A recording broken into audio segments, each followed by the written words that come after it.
என் அன்பு சகோதரர்களே, இறை செய்திகள் மட்டுமே இஸ்லாத்தின் ஆதாரம், இறை செய்திகளே என்ற ஒரு தலைப்பு எனக்கு தரப்பட்டிருக்கிறது. இஸ்லாம் இரண்டு அடிப்படைகளின் மீது எழுந்த ஒரு மார்க்கம். ஒன்று லா இலாஹ இல்லல்லாஹ் என்ற இந்த கலிமாவின் மீது எழுந்த ஒரு மார்க்கம். இரண்டாவதாக முஹம்மது ரசூலுல்லாஹ் என்ற இந்த மந்திரத்தின் மீது, இந்த கலிமாவின் மீது கெட்டப்பட்ட ஒரு மார்க்கம். எம்மை படைத்து நாங்கள் வணங்குவதற்கு தகுதியானவன் அல்லாஹுவை தவிர எந்த ஒரு நாயனும் இல்லை. முஹம்மது ரசூலுல்லாஹ் என்றால் என்ன?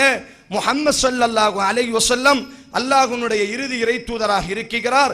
ரசூலுன் அல்லாஹ்வுடைய புறத்திலிருந்து எங்களுக்கு நேர்வழி காட்டக்கூடிய சிறந்த ரசூலாக வஹீயை சுமக்கக்கூடியவராக இருக்கிறார். வஹீ என்றால் என்ன? குர்ஆன் இந்த உம்மத்தினுடைய முதல் வஹீ. இரண்டாவது, இந்த குர்ஆனை விளக்குவதற்காக வேண்டி அல்லாஹ் குர்ஆனில் பதிவு செய்கிறான், லிதுபையின லின்னாஸ், மனிதர்களுக்கு இந்த குர்ஆனை விளக்குவதற்காக வேண்டி ஹதீஸ் என்ற வகையையும் நாம் தந்திருக்கிறோம். இதை அவர்களும் ஏற்றுக்கொள்கிறார்கள். குர்ஆனும் வஹி, ஹதீஸும் வஹி, இந்த இரண்டுமே ஒரே இடத்திலிருந்து தான் வருகிறது. நமது ரப்பான அல்லாஹுதான் எந்த ரப்பு குர்ஆனை இறக்கினானோ அதே ரப்பு தான் ஹதீஸையும் நம் மீது இறக்கினான். இந்த குர்ஆன் எவ்வாறு பாதுகாக்கப்பட்டது? ஹதீஸ் எவ்வாறு பாதுகாக்கப்பட்டது? இன்னா நஹனு நஸ்ஸல்னா ذிக்ர், அல்லாஹ் குர்ஆனை பாதுகாப்போம் என்று அல்லாஹ் சொல்லவில்லை. இன்னா நஹனு, நிச்சயமாக நாம், நஸ்ஸல்னா ذிக்ர், நாம் இறக்கிய இந்த குர்ஆன், இந்த ஹதீஸ் என்ற இந்த இரண்டு வகையையுமே நாம் பாதுகாப்போம். அல்லாஹுவாகிய நான் பாதுகாப்பது கடமை என்பதாக அல்லாஹ் பதிவு செய்கிறான். இப்ப குர்ஆனை அல்லாஹ் எவ்வாறு பாதுகாக்கிறானோ அதே போன்றுதான் அல்லாஹ் ஹதீஸையும் பாதுகாக்கிறான். ஒரு நபர் அல்லாஹ் குர்ஆனை பாதுகாத்தான், ஆனால் ஹதீஸை மனிதர்கள் எழுதியதினால் பாதுகாக்க தவறிவிட்டார்கள் என்று மொழிவானையானால் குர்ஆனும் மனிதர்களால் தான் எழுதப்பட்டது. என்ன? குர்ஆன் எழுத்துப்பூர்வமாக அல்லாஹ் நமக்கு தந்தானா? குர்ஆனும் வஹீயின் மூலியமாக ரசூலுல்லாஹ்வுக்கு வந்தது. நபித்தோழர்கள் அந்த வஹீயை மனனமிட்டார்கள், நபித்தோழர்கள் எழுதினார்கள். அந்த நபித்தோழர்களை கொண்டு அல்லாஹ் இந்த குர்ஆனை பாதுகாத்தான்.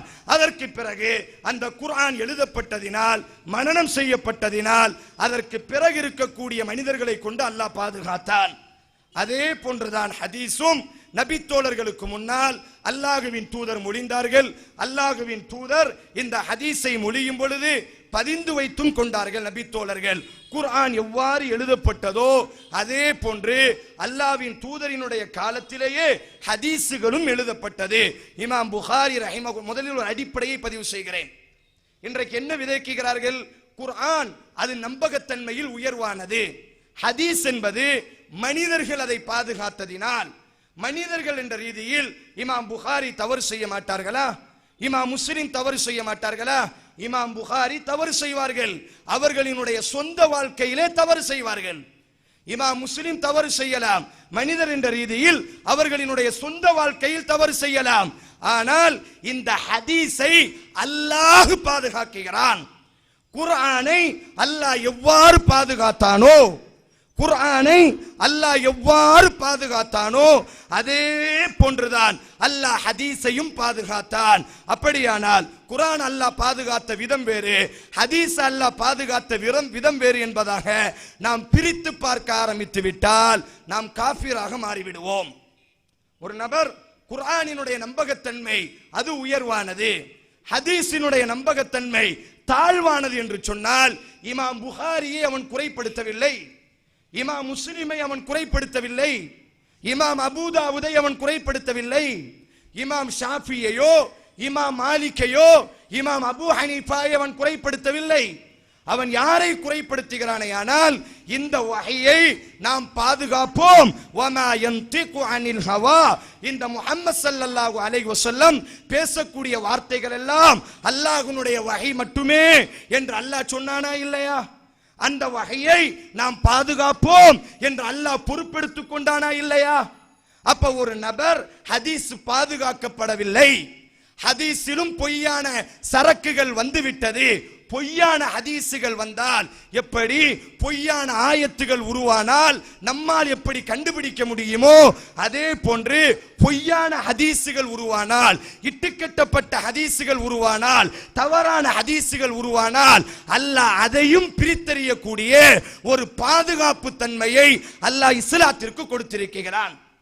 இந்த பாதுகாப்பு தன்மை இல்லாவிட்டால் ஹதீஸை பாதுகாத்த விதம் வேறு, குர்ஆனை பாதுகாத்த விதம் வேறு என்பதாக நாம் பிரித்து பார்க்க ஆரம்பித்து விட்டால் குர்ஆனினுடைய நம்பகத்தன்மை உயர்வானது, ஹதீஸினுடைய நம்பகத்தன்மை தாழ்வானது என்பதாக ஒருவன் விமர்சிக்க ஆரம்பித்து விட்டால் சூனிய ஹதீஸ் மாத்திரமல்ல, பால்குடி ஹதீஸ் மாத்திரமல்ல, எல்லா ஹதீஸையும் விமர்சிக்க முடியும். ஒரு ஹதீஸ் சொல்லப்படுகிறது, எண்ணங்களை பொறுத்தே உங்களுக்கு கூலி கொடுக்கப்படும் என்று உமர் ரலியல்லாஹு அறிவிக்கக்கூடிய ஹதீஸை இமாம் புகாரி முதலாவதாக பதிவு செய்கிறார். இப்ப குர்ஆன் மட்டுமே போதும் என்று சொல்லக்கூடிய ஒரு நபர் இந்த ஹதீஸை விமர்சிக்க முடியுமா இல்லையா?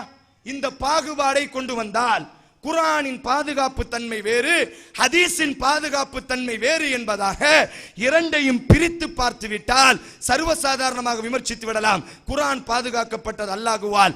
அது இன்னைக்கு என்ன விதைக்கிறார்களே ஆனால், ஹதீஸை பதிவு செய்தவர்கள் வேண்டுமே ஆனால் மனிதர்களாக இருக்கலாம். அந்த மனிதர்களை பாதுகாத்தவன், அந்த மனிதர்களை தேர்ந்தெடுத்தவன் ரப்பாக இருக்கிறான். இமாம் புகாரியை யார் தேர்ந்தெடுத்தான்?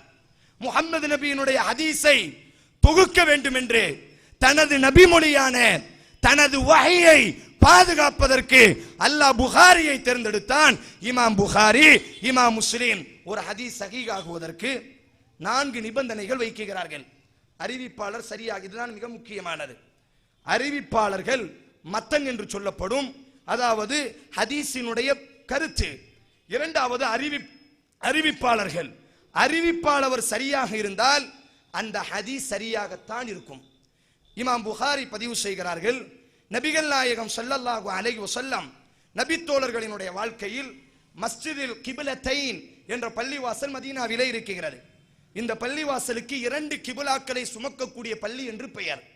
நபிகள் நாயகம் ஸல்லல்லாஹு அலைஹி வஸல்லம் 16 மாதங்கள் மஸ்ஜிதுல் அக்ஸா, மேற்கு திசைக்கு நேர் எதிர்புறமாக இருக்கக்கூடிய மஸ்ஜிதுல் அக்ஸாவை முன்னோக்கி, காபாவுக்கு நேர் எதிர் திசையாக இருக்கக்கூடிய மஸ்ஜிதுல் அக்ஸாவை முன்னோக்கி தொழுதார்கள். அல்லாஹ்வின் தூதருக்கு அல்லாஹ் மதீனாவில் வஹி அறிவிக்கிறான். மஸ்ஜிது நபவியிலே எப்படி வஹி அறிவிக்கிறான்? நபியே, இதற்கு பிறகு உங்களினுடைய முகத்தை நீங்கள் மஸ்ஜிதுல் அக்ஸாவை விட்டு மஸ்ஜிதுல் ஹராமான காபாவை முன்னோக்கி உங்கள் முகங்களை நீங்கள் திருப்பிக் கொள்ளுங்கள் என்று அல்லாஹ் வஹி அறிவித்தான். ரசூல் ஸல்லல்லாஹு, இமாம் புகாரி பதிவு செய்றாங்க, ரசூலுல்லாஹ்வுக்கு பின்னால் ஒரு நபி தொழுகிறார். மதீனாவிலே மஸ்ஜிது நபவியிலே தொழுகை முடித்துவிட்டு அவர் அப்படி நடந்தவராக மஸ்ஜிதுல் கிப்லத்தைன் என்று சொல்லக்கூடிய அந்த பள்ளிவாசலுக்கு செல்கிறார். அசரினுடைய தொழுகை நடந்து கொண்டிருக்கிறது. இந்த இறங்கப்பட்ட வஹி அந்த நபித்தோழர்களுக்கு தெரியவில்லை. அவர்கள் மேற்கு திசையான காபாவுக்கு நேர் எதிர் திசையான எதை நோக்கி தொழுகிறார்கள்?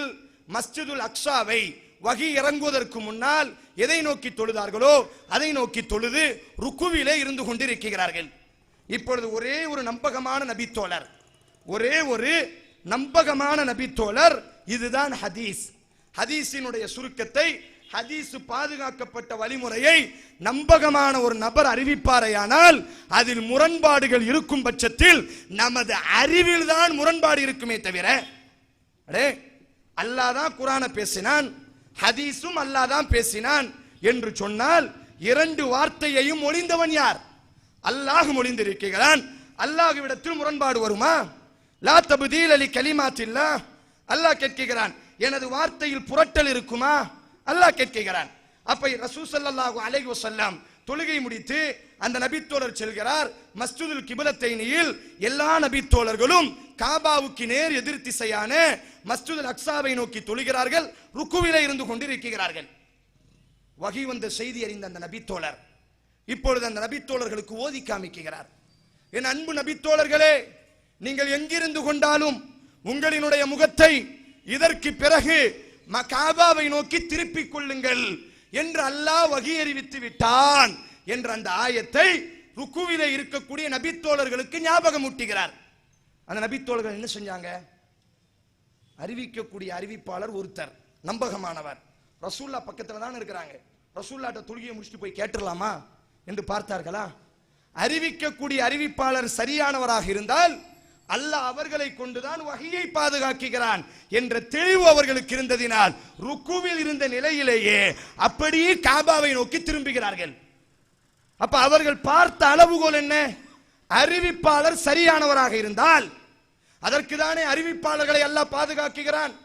அதற்காக வேண்டித்தானே ஹதீஸிலே குர்ஆனை விட அதிகப்படியாக ஒரு நம்பகத்தன்மையை அறிவிப்பாளர்களை 6 லட்சம் அறிவிப்பாளர்களினுடைய வரலாறை அல்லாஹ் பாதுகாத்திருக்கிறான். இமாம் புகாரி, இமாம் முஸ்லிம் மனிதர் நல்லவங்களை கெட்டவங்களா நினைச்சிட்டு போயிருப்பாங்க, கெட்டவங்களை நல்லவங்களா ஆக்கியிருப்பாங்க. மனிதர்கள் நாம நினைக்க மாட்டோமா? அடே வஹியை எப்படி அல்லாஹ் நினைக்க வைப்பான்? நாம நினைப்போம், நமது உலக விஷயத்தை நினைக்க முடியும். அல்லாஹ்வின் வஹியை அல்லாஹ் பாதுகாப்பதற்காக வேண்டி தேர்ந்தெடுத்த அந்த நம்பிக்கையாளர்களினுடைய விஷயத்தில் அல்லாஹ் தனது வஹியை பாதுகாக்காமல் இருப்பானா? இதுதான் அடிப்படை. இப்ப குர்ஆனும் ஹதீஸும் வஹி, குர்ஆன் எவ்வாறு பாதுகாக்கப்பட்டதோ அதே போன்ற ஹதீஸும் பாதுகாக்கப்பட்டதே. இதை நான் சொல்லல. இப்ப